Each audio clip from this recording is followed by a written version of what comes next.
Well, when reflecting on the history of Pop Warner football here in Abilene, Coach Johnny Lackey's name is sure to be part of the conversation. After more than a decade away from coaching, he's back on the sidelines. Courtney has a story of Coach Lackey's return to the gridiron. For some, the love of football starts at a young age.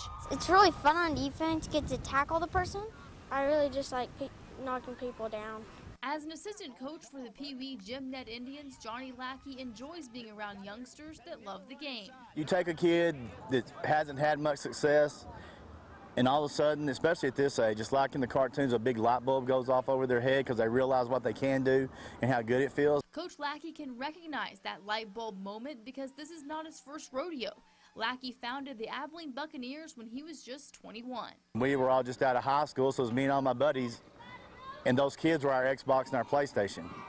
I mean, instead of building a team on a computer, we started a Pop Warner football team. Lackey's team came up short the first year, but after that, they dominated, making 21 straight trips to the championship.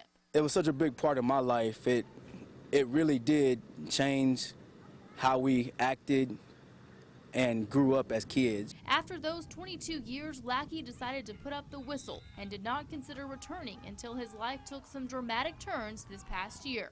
Well, I had a quintuple bypass surgery in December. I was out on an operating table with my heart out of my body for 6.5 hours. That health scare was more than enough to change his outlook on life, and the chance to help coach his grandson's team brought Lackey back into the coaching world. I'll tell you, I have a whole different perspective. 30 years ago, and up until I quit, it was all about winning, and I thought that's what it was all about. Play as hard as you can and have fun. Coach Lackey's life has changed over the years, but his impact on those he's coached is the same. I have learned a lot from Coach Lackey. He's a great coach. Hoppin', you played that screen pass perfect, buddy. When I really look back on him and appreciate him, I know all the kids that he's coached can say the same thing. He's just a great man, a great coach, a great father, just a great dude. He's just been in all of our plays, and he's taught all of us something. Good job, Bullard. In life and in football, you have to respond to what's right in front of you. And for now, Coach Johnny Lackey is stepping back on the gridiron and doing what he loves. In Tuscola, I'm Courtney Burris, BigCountryHomepage.com Sports. Thank you, Courtney. The Pee Wee Gym Net Indians just finished off another successful season yesterday with a trip to the Super Bowl. Well, that's the sports.